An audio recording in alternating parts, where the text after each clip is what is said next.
Lee, Wes Fisher, Greg Edwards, Rita Francis, Robin Francis, Alec Cook. we're volunteers of the Festival of Lights. It's just a really big community event, and it's one of the biggest on the island. It's people come from all directions on Vancouver Island, and some even come from the mainland for our particular light up, which is Thursday, November 24th this year. it's a huge economic driver, I think, especially during the Christmas holidays. Right. I mean, originally Festival of Lights was started, wasn't it, to help promote local shopping? That's exactly why it was started, and it was started 29 years ago, as you know.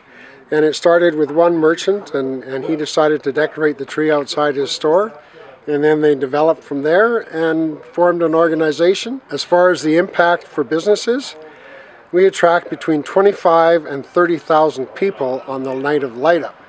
And a lot of those people have never been to Ladysmith. So they see the town for the first time, and there's all kinds of really unique stores and bakeries and restaurants and pubs and so on that people didn't even realize existed in Ladysmith. And I'm sure that throughout the year from there, it has a dramatic impact on how the business continues in Ladysmith. So anyway, this is our work area. And we're in the process, as I said earlier, of switching over to LED lights. So they're globe style, Oh, yeah. and they, compared to an incandescent light bulb, these will last 24,000 hours compared to 2,400 hours of incandescent. The other thing that's nice about them is they're very, very strong. They don't break like an incandescent light. They've got a very tough coating on them. And so that's what we're going to. Like, what's the official Festival of Lights boundary? Well, we go all the way from Dalby's Corner right to the Trans-Canada Highway. Wow. And we do all the streets from First Avenue up and all the way down. And we do all the trees from basically Roberts down to First Avenue. Down First Avenue to the Trans-Canada Highway. So just past Tim Hortons. Wow. We do all that. So we have everything from snowmen to horse-drawn carriages to soldiers. So it's like a little Santa toy shop in here. isn't it? Basically, yeah. And there's that's Santa's house right there. Oh, there it is. I wonder if he's in there now.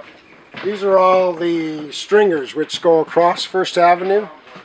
Oh, cool. Yeah. Yeah, so those are all right in this area and across there. So every year after Festival of Lights, these are all refurbished for the coming event. So Right. we check all the light bulbs, we replace anything that's broken, and we're ready to go for this year. We're hoping all of this will turn into LED because we haven't reached the point where we have the budget for LEDs. We'd love to have that. We're looking for some anonymous donation of a couple $100,000 would do the job. Well, or even unanonymous. Put your name out or there, whatever. right? Yeah, exactly. The thing is, the Adopt a Tree program, Yeah. I'd like to see that completed this year. And So how many trees are there that need adoption? we're probably 40. about halfway there now. I mentioned 45 were adopted last year. We're looking for another 45 this year. The trees basically are adopted by the number of strings in the trees. $100 per string. They get a plaque on the tree saying proudly adopted by whoever is adopting it. And that is a 5-year agreement. So you're going to encourage businesses who obviously have a tree in front of them to adopt the tree that is the closest to them or in their neighborhood. Well, you know, that's an interesting thought. However, if I was a business, Oh. I would probably want a tree down the block. By your competitor. By my competitor He's to good. indicate that I Front, adopted a that works tree. really well. So if they see somebody has adopted a tree and they've never been to that business, well, they're going to search it out Yeah. So it's a way to get your name out there and support people the community. understand what the business is all about. Yeah, exactly. We came up with the Adopt a Tree after we initiated the program with the airport, because I said to them during one of the meetings, "Oh, well, thank you for adopting the Chuck Perrin tree," and it just went from there. And the airport is just great supporters. Yeah, it was wonderful seeing the Chuck Perrin tree lit up last year. Right? Oh, we had a lady say to us that it reminds her of the trees in New York City.